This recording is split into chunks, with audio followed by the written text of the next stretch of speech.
E são precisamente estes três nomes hoje convidados da edição da noite. Joana Amaral Dias, Tim Vieira e André Pestana, que se junta através dos estúdios de Coimbra. Muito boa noite aos três e sejam bem-vindos.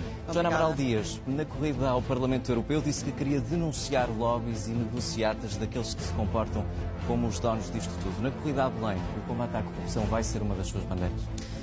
Isso sem dúvida. Mas, Diogo, deixa-me começar por esclarecer que eu não disse que era candidata.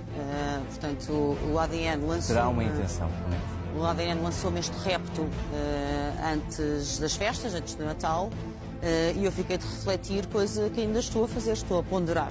Mas convém sublinhar que as eleições presidenciais são eleições unipessoais, são suprapartidárias, e que, portanto, não estão dependentes nem restritas a um apoio partidário. Houve um pedido do partido para que fosse candidato? Houve um convite, houve um endorsement, aquilo que nós temos um endorsement. Pode haver outros partidos, vamos ver.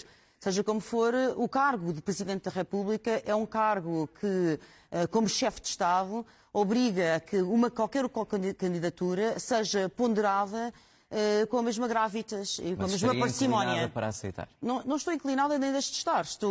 Fico honrada com o convite do ADN, acho que isso também, ou com o endorsement do ADN, acho que isso também é naturalmente fruto do trabalho que desenvolvemos nas europeias e do bom resultado que alcançámos. Mas esta é uma decisão solitária. É uma decisão solitária que tem que ser tomada desta forma. Ainda tem tempo para o fazer, mas se avançar, esta será uma das suas bandeiras. Sim, mas já agora, Diogo, que estamos a falar disto, eu agradeço muito o convite da SIC Notícias, mas não posso deixar de sublinhar que eu espero que isto não se transforme numa espécie de um preâmbulo da Liga dos Últimos ou do Clube dos Pequeninos. Porque justamente o cargo de Presidente da República tem, em primeiro lugar, que cumprir e fazer cumprir a Constituição da República Portuguesa. E a Constituição da República Portuguesa, de facto, protege qualquer candidatura em igualdade de circunstâncias. E, portanto, aquilo que se tem passado em eleições anteriores, nomeadamente para o Parlamento Europeu, mas não só, está a falar de estou a falar dos debates, nomeadamente debates televisivos, e não só, privilegiarem determinadas candidaturas em detrimento de outras. Tenho hoje essa oportunidade já para começar. Alegando, perguntava se alegando, não é? Alegando que é um critério jornalístico que se vai sobrepor à Constituição. E, portanto, eu aceitei vir aqui hoje, esperando que a SIC Notícias esteja a fazer este debate, porque a SIC entende que são estes os candidatos que já estão na arena política e não porque é o clube dos pequeninos, porque isso seria especialmente grave, tendo em conta, lá está, o caráter unipessoal e suprapartidário das eleições presidenciais. Quanto à corrupção, sem dúvida alguma, Diogo, eu estou na arena política desde o princípio deste século, deste milénio, e sempre foi uma das minhas bandeiras, o combate à corrupção. E desde logo porque a corrupção de Estado, a corrupção estrutural, começa na própria Presidência da República. Quando tu tens uma Presidência da República que custa ao contribuinte português 11 vezes mais do que aquilo que a Casa Real Espanhola custa ao contribuinte espanhol, e tem vindo a aumentar milhão a milhão todos os anos, nós estamos a falar de corrupção de Estado. Quando tu tens um organismo que é como o Conselho de Estado, que atribui privilégios absolutamente inaceitáveis numa democracia, como uma imunidade à prova de bala, acesso a todos os dados públicos, passaporte e cartão de cidadão especial, etc., para fazer parte, ao fim e ao cabo, numa pequena corte do Presidente da República, mas que na verdade não passa de tráfico de influências, nós estamos a falar de corrupção de Estado. Estou-te a dar dois exemplos concretos. A mesma coisa, se eu me candidatar à Presidência da República, pugnarei certamente pela mudança destas duas instituições. E esperamos por essa confirmação, pelo menos. André Pestana diz que há dinheiro suficiente em Portugal para que todos possam viver com dignidade. Combater a pobreza será um dos seus principais objetivos? Sim, mais uma vez, boa noite e bom ano. Sem dúvida, ou seja, a questão da pobreza, acima de tudo, e é importante que lá em casa se perceba isso, é que nós temos 2 milhões de pessoas em Portugal pobres, mas que trabalham ou trabalharam toda a sua vida. E é isso que tem que acabar, ou seja, obviamente irei fazer, e um dos principais, digamos, adversários é claramente a questão do combate à pobreza, o combate à corrupção, o combate à ganância, porque está relacionado. Se repararmos bem, nós tivemos esta situação durante agora a última semana do Hélder Rosalino em que tem salário de 16 mil euros, ficou-se a saber isso, e temos depois cerca de mais de 800 mil portugueses que recebem pouco mais de 800 euros. Ou seja, e essas pessoas estão cansadas de ouvir vários escândalos. Tenho aqui, por exemplo, também notícia do Jardim Gonçalves, que tem uma reforma de 49 mil euros. Depois de tudo o que ele fez e da sua responsabilidade no buraco do BCP, que depois todos também tivemos que contribuir para isso, tem uma reforma atualmente de 49 mil euros. E quando nós sabemos que depois temos milhares e milhares de portugueses com pensões extremamente baixas, e por isso eu quero pôr à discussão também no país se tem ou não tem sentido, na minha perspectiva tem todo sentido, que houvesse um tabelamento, ou seja, de reformas máximas e reformas mínimas. Ou seja, uma reforma máxima, por exemplo, de 5 mil euros mensais e uma reforma mínima de 1.000 euros mensais, que é para dar dignidade a todos que vivem em Portugal e que, certamente, todos os dias, ou contribuíram no passado, ou continuam a contribuir com grande sacrifício. Porque, de facto, é isso que faz mover, digamos, o nosso país. É quem trabalha. E, por isso, como no passado estive ao lado dos profissionais de educação que lutaram, pretendo continuar a estar ao lado de todos os trabalhadores que lutam, sejam os médicos, sejam os que recolhem o lixo, seja quem trabalha a nível dos trabalhadores de fiscais, trabalham a nível de assistentes operacionais, nos hospitais, nas escolas, ou seja, os bombeiros. É necessário que, de facto, os trabalhadores em Portugal tenham dignidade, porque muitos deles, com os baixos salários que têm, apenas conseguem sobreviver. E isso, de facto, tem que acabar num país, e na nossa Constituição, que também diz que tem que haver, nomeadamente, também, digamos, a dignidade no trabalho e, nomeadamente, também conseguir conciliar o trabalho com a vida familiar, que também é um direito que tem sido privado sucessivamente, década após década. Tim Vieira, empresário, investidor, certamente com uma vida estável, porquê é que decide candidatar-se à presidência da República? Boa noite a todos os portugueses. É uma pergunta que até perguntei a mim próprio, mas chega a um ponto que precisamos de mudança, chegamos a um ponto que vemos sempre mais dos mesmos e não vemos o país a progredir, vemos que está estagnado.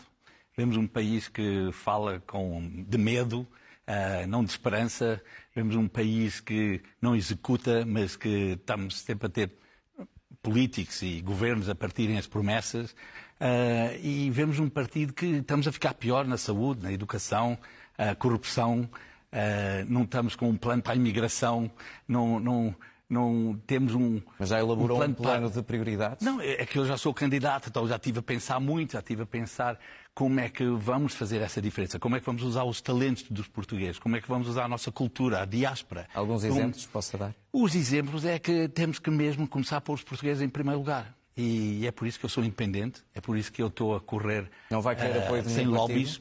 Apoios podem sempre vir, mas que eu represento algum partido, não. Eu quero mesmo ser independente. Eu quero representar são os portugueses. Eu quero o voto dos portugueses. Eu quero ser alguém que vai atrás dos partidos, que vai atrás do governo, responde aos portugueses. Vamos atrás de uma visão nova para o país. Conseguimos unir os portugueses, conseguimos ter um plano e começamos a executar, porque é um bocadinho isso que é preciso. Estamos num mundo global com muitos desafios e estamos a perder portugueses. Porquê? Porque não temos oportunidades, só temos obstáculos.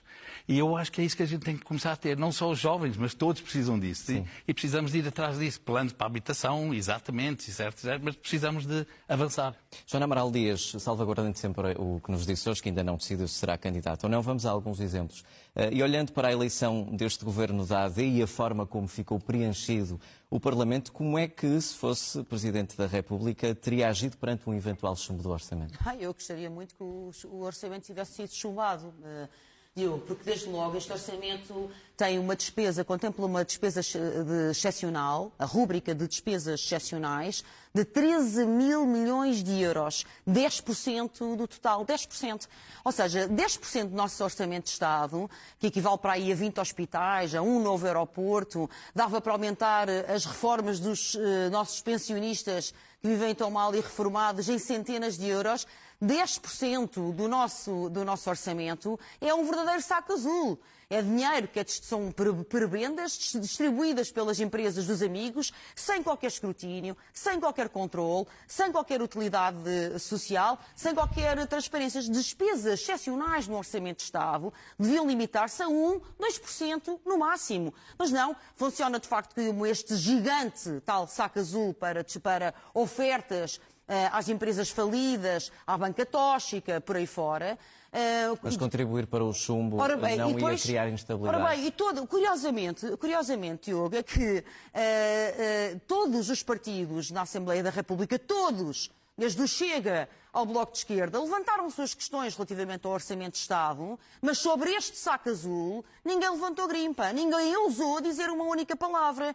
E só por isto, porque de facto é muito dinheiro que está aqui em jogo, mas muito dinheiro, eu volto a dizer, são 13 mil milhões de euros. Se nós aumentássemos o IRC para uma taxa fixa de 15%, isto seria apenas uma pequena percentagem destes 13 mil milhões de euros. Isto seria um impacto, por exemplo, na economia nacional bastante significativo.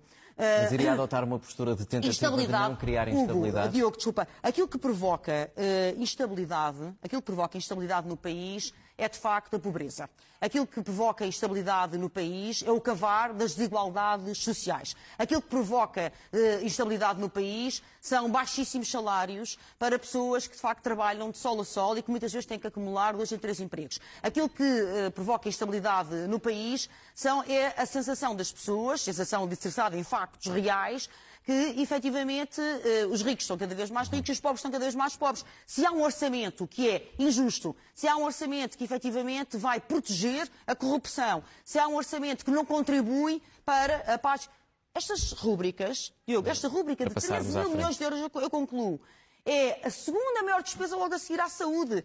Neste saco azul está mais dinheiro do que nós pomos na justiça ou na educação. Isto é gravíssimo, isto é um verdadeiro elefante no meio da sala.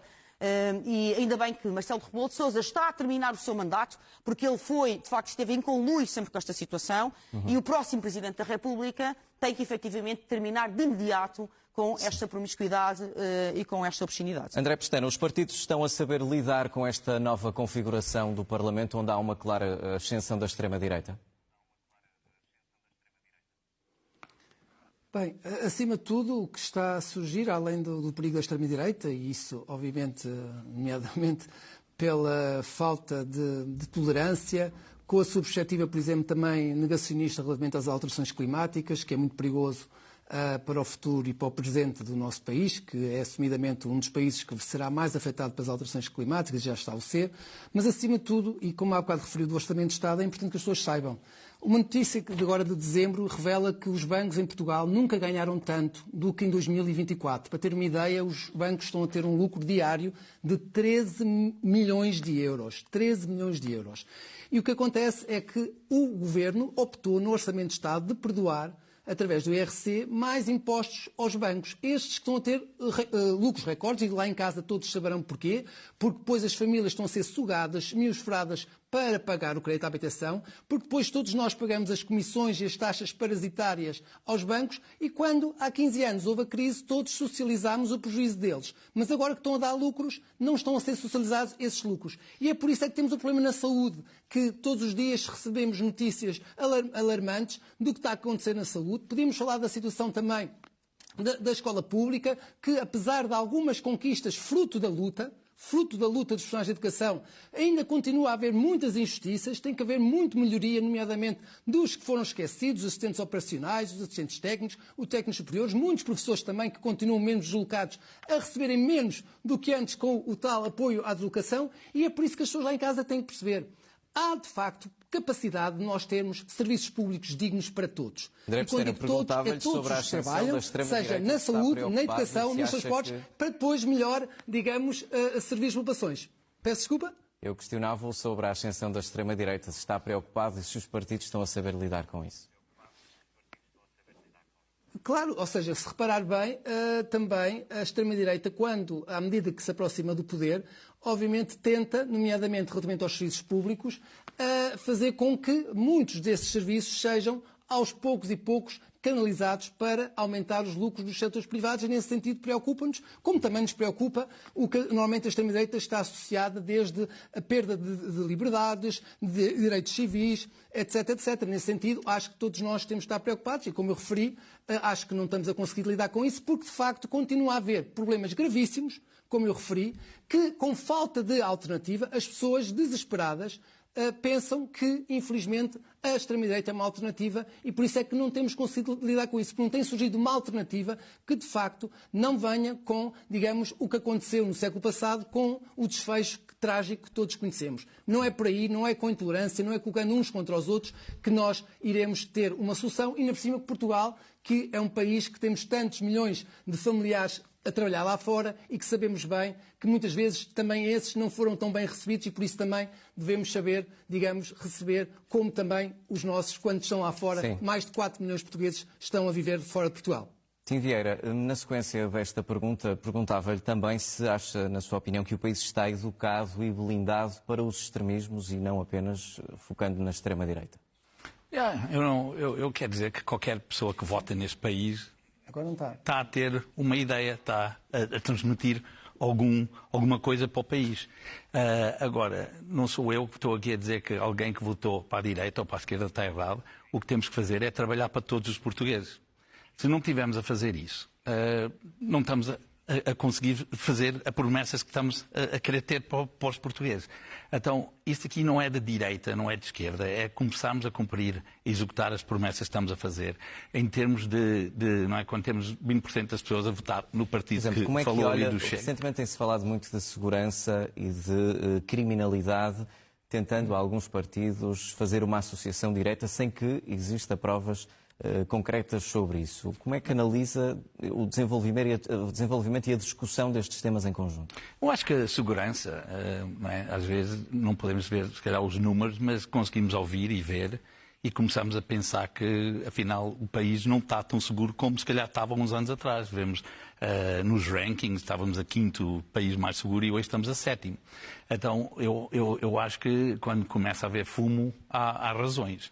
Eu acho que acha que o papel do Presidente da República deve ser mais interventivo nesse sentido? Eu acho que o Presidente da República tem que, sim, ter mais comunicação com os partidos, com o Governo, ser mais honesto com as pessoas, transmitir, mas também ajudar a ter este plano da segurança, da imigração. Eu acho que precisamos ter um plano para a imigração. O que acontece é que a gente nem estamos a apoiar os nossos serviços de segurança. E é difícil, porque se não temos um plano para a segurança, não temos um plano para a imigração, de um momento para o outro estamos a proteger quem não paga, quem não tem documentos, e estamos a ajudar a criminalidade, estamos às pessoas que estão a ser traficadas, tudo isso. Então eu acho que sim, temos que ter um plano para essas coisas. Temos que ter, Joana Amaral Dias, é uma preocupação sua? Não, é uma preocupação e eu rejeito liminarmente dizer que a questão do aumento da insegurança em Portugal é só uma percepção. Não é só uma percepção. O mais recente relatório da RASI, o relatório da Administração Interna, mostra que justamente 3 crimes, e que estão muito associados muitas vezes à imigração, sendo eles o tráfico de pessoas, as rixas entre gangues e o auxílio à imigração ilegal, aumentaram significativamente. E, portanto, nós temos que discutir isto baseado em factos, em números, sem alarmismos. Não, isto não é uma percepção, isto são os dados da Administração Interna, não é uma percepção. E nós temos que discutir isto sem alarmismos e também percebendo que, efetivamente, Portugal, que foi outrora um país, sobretudo, caracterizado pela emigração e pelo retorno das caravelas, ou seja, uma imigração que vinha, sobretudo, das colónias, é hoje um país, não só isso, porque isso também se mantém, mas também aumentou brutalmente a imigração oriunda de outros países completamente diferentes e muitos deles sem laços nenhuns culturais com Portugal. E isso, quer se queira ou quer não queira, levanta várias questões de integração, de ajuste, de adaptação às sociedades de acolhimento, nomeadamente a Portugal. E, portanto, nós não podemos passar a ter 1,5 milhão, por exemplo, de não portugueses, portanto, novos imigrantes em Portugal, sem ter medidas públicas que respondam efetivamente a essa questão, sob pena, daí sim, temos graves problemas. Agora, deixa-me dizer-te, Diogo, por favor, que realmente eu estou um bocadinho já cansada desta história da extrema-direita. Aliás, acho que os portugueses, de uma forma geral, estão já fartos das discussões das tricas e nicas políticas. Nós hoje, por exemplo, no dia de hoje, passámos grande parte das horas a discutir o que é que Marcelo Rebelo de Sousa quis já não dizer e na sua relação com o Primeiro-Ministro. Nós temos assuntos magros a discutir em Portugal. Nós temos uma Europa que está completamente exangue, que não tem qualquer poder económico. Nós temos zero soberania neste momento no nosso país, e isto tem que ser uma preocupação do chefe de Estado. Não temos soberania, somos comandados por organizações não eleitas, que nunca ninguém, nem eu, nem tu, nem ninguém votou. FMI, Banco Central Europeu, Comissão Europeia, OMS, etc. Isto é que tem que estar em prime time, em daytime, em toda a hora a ser discutido. O facto dos portugueses estarem em vias de extinção, seja pela mortalidade excessiva, brutal, só em janeiro de 2024, nós já tínhamos mais mortalidade excessiva em Portugal em janeiro de 24 do que tivemos em todo o 23. E o facto da natalidade não ser tão baixa, nunca ter sido tão baixa como agora, estes dois problemas aliados, mortalidade e natalidade, já vamos falar sobre questões internacionais. Têm que estar em cima da mesa. Agora, se perante este esboroamento das nossas sociedades, depois existem fenómenos extremistas, eu acho isso natural e apenas um sintoma da doença maior. Sim. Mas é a doença maior que nós efetivamente temos que discutir e encontrar soluções. André Pestana, vamos falar de questões internacionais, desde logo dos dois conflitos, e foi um dos temas abordados por Marcelo Rebelo de Sousa na mensagem de Ano Novo. Mostrou até alguma preocupação com a reeleição de Donald Trump e com a relação que vai ter com a Europa. É também uma preocupação para si? Sem dúvida. Como certamente saberá, agora com a reeleição de Donald Trump, ele diz que vai exigir que todos os países da NATO gastem pelo menos 5%, digamos, do seu PIB. Para as pessoas em casa terem ideia, ou seja, já houve compromisso de até 2029 aumentarmos para 2% do nosso PIB em Forças Armadas. Ou seja, isto vai ser praticamente quase 6 mil milhões de euros todos os anos. E isso é importante porquê? Porque temos, por exemplo, o candidato, ou protocandidato Almirante Gouveia Melo, que já teve afirmações do género que devemos estar prontos para morrer onde a NATO disser que temos que morrer, e por isso, de facto, vamos ter também nas presidenciais uma discussão qual é o futuro próximo das relações internacionais, nomeadamente de Portugal. Ou seja, se vamos aceitar que comecemos com uma deriva para alimentar a indústria do armamento, que é uma das maiores do mundo, ou seja, grandes negociatas vão ser feitas também à custa desses grandes investimentos, mas que isso, naturalmente, lá em casa as pessoas têm que perceber que, além do perigo da guerra, isso vai sugar ainda mais os nossos recursos da escola pública, da saúde pública e de todos que lá trabalham. Peço desculpa, não vi a sua questão. Se considera que Portugal se tem estado do lado certo na gestão destes dois conflitos, e pode falar também da NATO, claro. Relativamente, refere-se ao conflito da Rússia, da invasão da Rússia na Ucrânia, sim. Ou seja, obviamente que aí é um atentado que devemos condenar, era o que faltava ter outro tipo de atitude, e penso que também se está a referir ao conflito que, neste caso, já é um genocídio, não é? O que se passa na faixa de Gaza é um genocídio, se me permite. É que nós temos um dos maiores exércitos, ou pelo menos mais tecnológicos do mundo, mais desenvolvidos e com mais capital, digamos, tecnológico e de destruição, que são apoiados intensamente pelos Estados Unidos e a Alemanha, seja um país primordial da União Europeia, e que temos mais de 2 milhões de seres humanos que estão a ser constantemente bombardeados. Hoje, nas notícias, antes de entrarmos no ar, bombardearam mais uma zona humanitária, ou seja, é regular a matarem, infelizmente, crianças, mulheres, idosos, e depois o que vemos é que estão a ser bombardeados, não podem fugir, ou seja, estão a ser totalmente inibidos ou impossibilitados de receber comida, energia, medicamentos, fazem operações sem... Basta falar com médicos ou ouvir as entrevistas de médicos internacionais que lá estão, e de facto está a acontecer ali um genocídio que nos devia, de facto, envergonhar a todos, porque, de facto, nomeadamente a Alemanha tem grandes responsabilidades de continuar a fazer negócio à custa deste povo, que eu acho que tem nos históricos, acho que nunca aconteceu. Mesmo nas maiores mortalidades no passado, os povos sempre conseguiam fugir. Eles estão cercados por ar, por terra, por água, ou seja, é de facto um genocídio e é de facto, devemos-nos revoltar a todos e envergonhar o que se está a passar, e com a conivência, nomeadamente, da Alemanha e de outros países europeus e, nomeadamente, dos Estados Unidos, que é também da NATO. Tim Vieira, que análise é que faz do papel que a União Europeia e a NATO têm tido na gestão destes dois conflitos? Eu acho que nos conflitos estão a fazer o que eles acreditam que está certo, mas não estamos a falar de paz. Não estamos a resolver os conflitos. Eu acho que os dois conflitos precisamos começar a falar mais de paz. Eu nunca vi guerras acontecerem onde não falamos de paz. Muitas tentativas e acordos. Não chega. Quando falamos muito mais de ter mais dinheiro, mais fundos, mais balas, mais bombas e muito pouco. E cada vez que vamos falar de paz, parece que estamos a escolher um lado. Okay? Eu acho que estão os dois a perder, estão todos os conflitos a perder, mas sim, acredito que a Europa vai ter que mudar. O mundo mudou, a Europa está pesada, não está a acompanhar o mundo. O Trump falou no Trump, eu acho que o Trump não pode ser a nossa desculpa para não fazermos nada. Eu acho que até pode ser uma motivação para fazermos mais. Eu acho que Portugal pode ganhar até com essa incerteza dentro da Europa.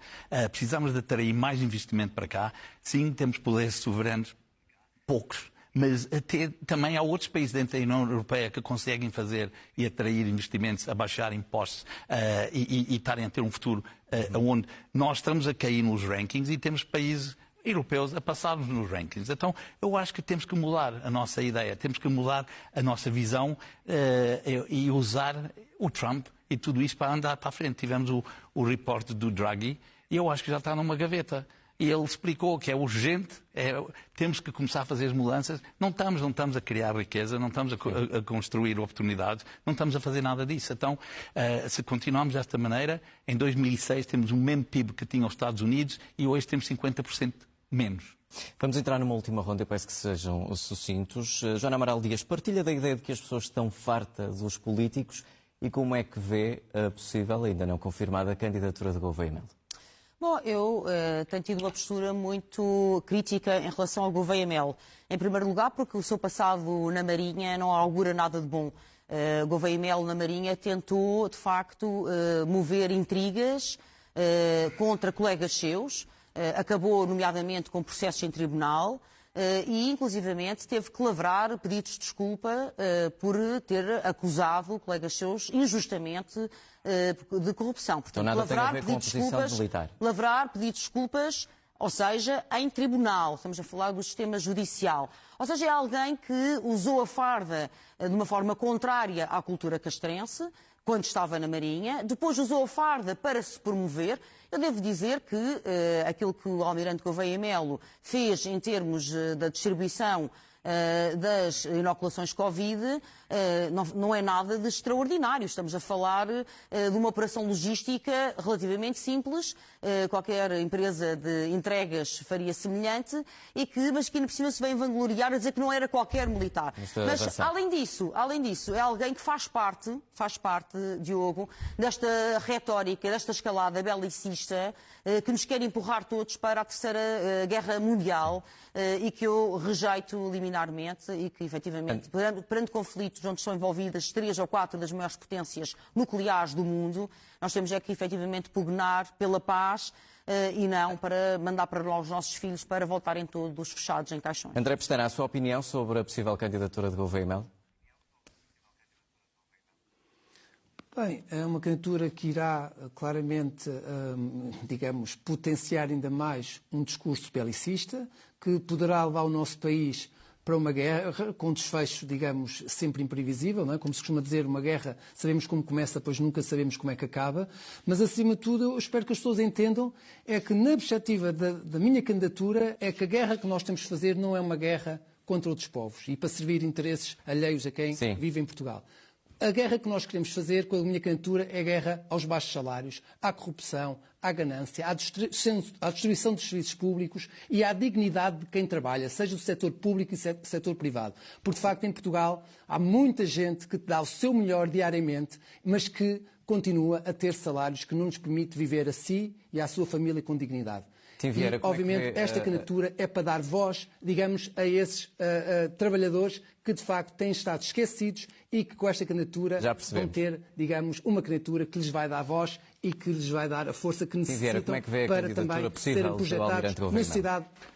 Eu não quero falar mais de potencial candidato, etc, etc. Eu gostava de falar de coisas concretas e falar do futuro.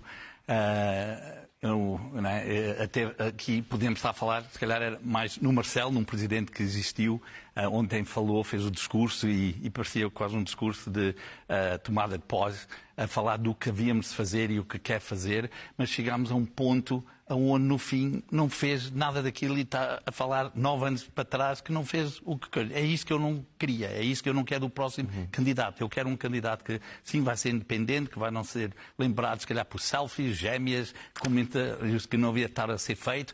Então para aí que eu quero ir para o futuro e escolher uma mudança nova para Portugal. Tim Vieira, André Pestana e Joana Amaral Dias, muito obrigado aos três e boa noite. Obrigada, um bom ano. Obrigado a todos.